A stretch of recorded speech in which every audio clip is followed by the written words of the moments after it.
যেই খরা চলতেছে কিছুদিন পরে কিচ্ছু থাকবে না। দেখেন না মাঝে মাঝে উন্নত দুনিয়া, দেখেন না আমেরিকা, কানাডা, ইংল্যান্ড, ফিনল্যান্ড, ইউরোপে মাঝে মাঝে দেখেন না বুশফায়ার হয়। বুশফায়ার বোঝেন? আগুন লেগে যায়, দেখেন না জঙ্গলে। অস্ট্রেলিয়াতে হয়, এবার তো আমেরিকায় হয়েছে জীবনের সেরা।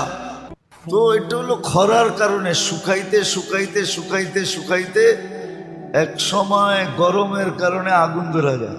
তো মুসা আলাইহিস সালাম চলছে বৃষ্টির জন্য, দোয়া করবে বনি ইসরাইলকে নিয়ে।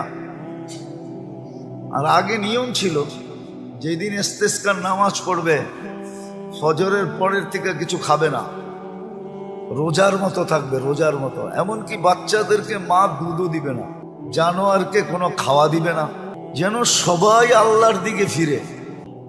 তো আধা রাস্তায় জয়া বলতেছে চলো দোয়া করতে হবে না, বৃষ্টি চলে আসবে। বনি ইসরাইল একটু গারতেরা জাতি ছিল, গারতেরা বোঝেন? আবার বরিশালের মানুষ থাকলে চেতা যাইব, ঠিক না? মুই কি কম বুঝি? মোরে কম বুঝাইতে হইবে?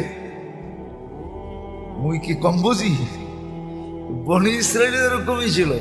বলতেছে মুসা দোয়াই তো করলাম না, আলাইহিস সালাম দোয়াই তো করলাম না, বৃষ্টি কোত্থেকে আসবে? তাইলে কষ্ট করে আনাইলাই কেন? তো পুরা জাতি তর্কে বিতর্কে জড়ায় গেছে মুসা আলাইহিস সালামের সাথে। তো মুসা আলাইহিস সালামের বলার ইচ্ছা ছিল না, তো বলছে শোনো, তোমাদের দোয়ার আগে পিপিলিকার দোয়া কবুল হয়ে গেছে।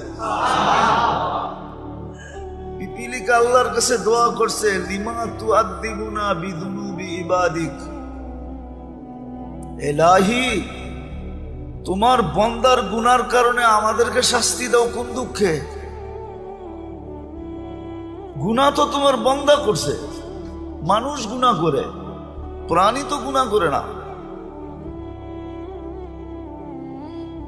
মানুষের গুনার কারণে আমাদেরকে শাস্তি, এটার যুক্তি কি? কোন যুক্তিতে? তো বলছে এই যে খরা, খাদ্যগুলা সব শুকায়া কাঠ হয়ে গেছে, আমাদের দাঁতগুলা নরম, চাবাইলে দাঁত ভাঙ্গা যায়। খাদ্য খাবো তো দূরের কথা, উল্টা দাঁত হারায়া ফিরে আসতে হয়। আর বৃষ্টি হলে খাদ্যের ভিতরে পানি ঢোকে, ওগুলা সফট হয়, নরম। পাউরুটি তো এই জন্যই পাউরুটি কয়, ঠিক না? টোস্টরে তো এই জন্যই টোস্ট কয়, ঠিক না? টোস্ট খাইলে মনে হয় যে কাঁকড়া ভাজা চাবাইতেছে, ঠিক না? কট কট কট কট শব্দ হইতেছে, ঠিক না?